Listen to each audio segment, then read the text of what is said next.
It's been 7 years since the Tesla Model S hit the market.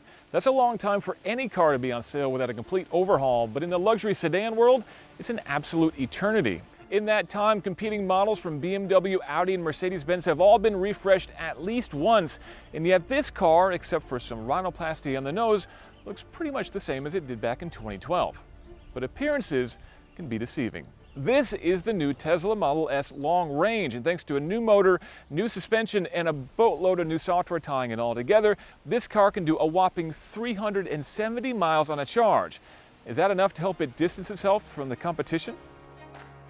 One place where the Model S is clearly lagging behind is design. It's a good thing this was such a pretty car when it was first unveiled in prototype form way back in 2009, because not a lot has changed since then. The long, sweeping shape remains virtually untouched, strong rear fenders a highlight, but other than that, there's little to get particularly excited about here. The new nose, introduced in 2016, is a huge improvement over the original car's black mock grille, and the stance with the now standard 19-inch wheels is good. Otherwise, things are beginning to look awfully plain. Don't get me wrong, this is still a nice-looking car, but in a segment that prioritizes freshness, visually, the Model S is anything but. So a lot of the car is familiar, but there's certainly a lot that's changed, and it starts with the drivetrain. The Tesla Model S long range has a new motor, but it's only new to the Model S.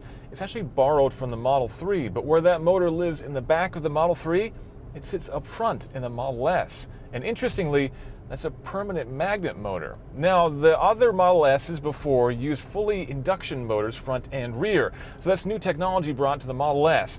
The differences between permanent magnet and induction motors, well, we could film a whole video explaining that, but suffice to say that permanent magnet motors are smaller and potentially more efficient, but they're also potentially more expensive. So having that up front is important because up front is where you do most of your regeneration. More efficient motor up front means more regeneration, which means more range. That helps us to get to that 370-mile figure. It also means more power up front, which changes the handling dynamic of this car slightly. And I gotta say, I've actually noticed a little bit more torque steer in this Model S than in any other Model S I've noticed before. It's not bad, but you'll definitely want to make sure you've got both hands on the wheel before you put your right foot to the floor.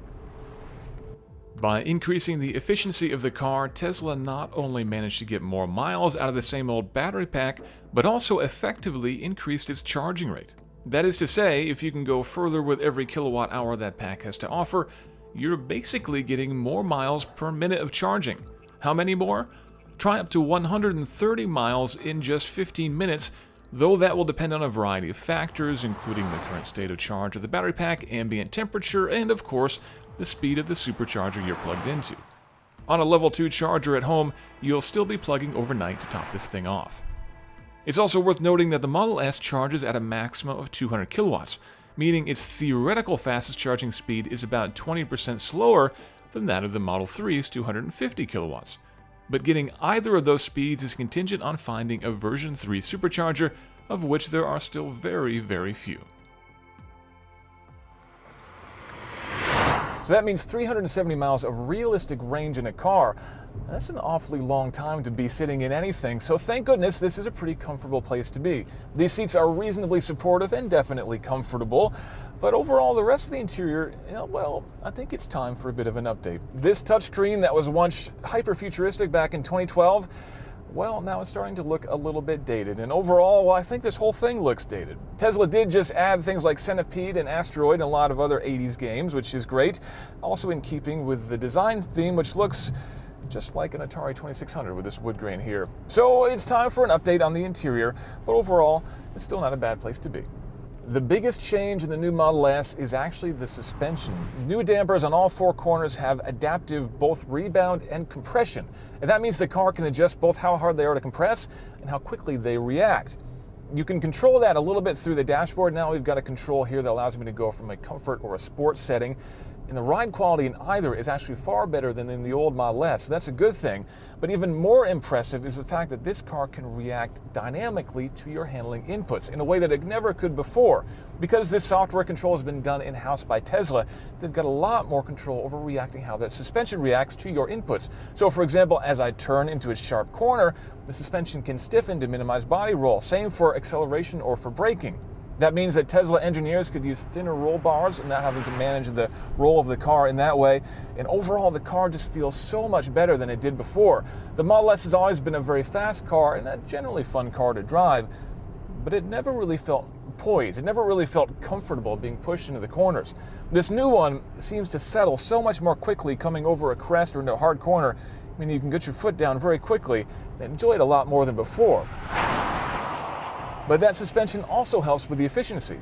Yes, you can toggle your car to go lower like you could before, but now Tesla's added more smarts, so when you go on the highway, the car can detect that and lower itself. Even if you're not going full highway speeds, it'll still drop itself down and give you lower wind resistance and better range. With the new suspension, Tesla now has even more control to change the car's behavior with software, so maybe that torque steer can be dialed out with some OTA trickery down the road. It sounds unlikely, but we've seen so many improvements to the cars via over-the-air update over the years that I wouldn't put it past them. Indeed, reviewing Teslas is tricky business because they are changing so quickly. But right now, the systems present in this Model S are mighty impressive from top to bottom, particularly the latest flavor of Autopilot. Autopilot has progressed hugely since its initial release, and while version 2 was a little shaky at first, the system now is impressively comprehensive. Autopilot is now standard functionality, but those who add the $6,000 full self-driving package get the added benefit today of Navigate on Autopilot, which enables the car to automatically make lane changes on the highway, to bypass slower traffic, and even to take the appropriate exit. I am still extremely skeptical about full self-driving functionality coming anytime soon, and in the past I've recommended against this $6,000 option, but I confess that this Navigate feature is awfully nice. And with the increasingly comprehensive auto parking functionality, that extra upcharge is now worth considering. And then there are the endless other features Tesla has added that you won't find anywhere else. Things like Sentry Mode and even Dog Mode, where the car will maintain a steady temperature and even put a big message on the dashboard imploring well-meaning passersby to not break the glass because the pooches inside are doing just fine.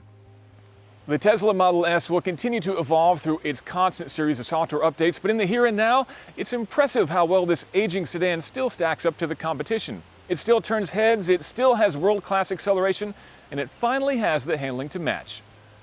And then there's the range. With 370 miles, this car can do almost twice what some of the luxury EVs coming to market will be able to do.